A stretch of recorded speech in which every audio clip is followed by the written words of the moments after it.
YOO is unique in the world and generates the YOO tribe, made of very smart people who love creativity, who have a vision, who want to build the world in a different and perhaps in a better way.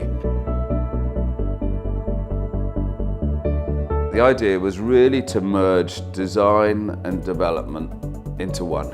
And it was also to work with great developers around the world to enhance the offering to their community, to their customers through better design and better placemaking. We've had a passion for design. We've had a passion for working with great developers and great designers and great builders. And I think the commitment to design and the commitment to human design and a human project has allowed us to develop in so many different countries.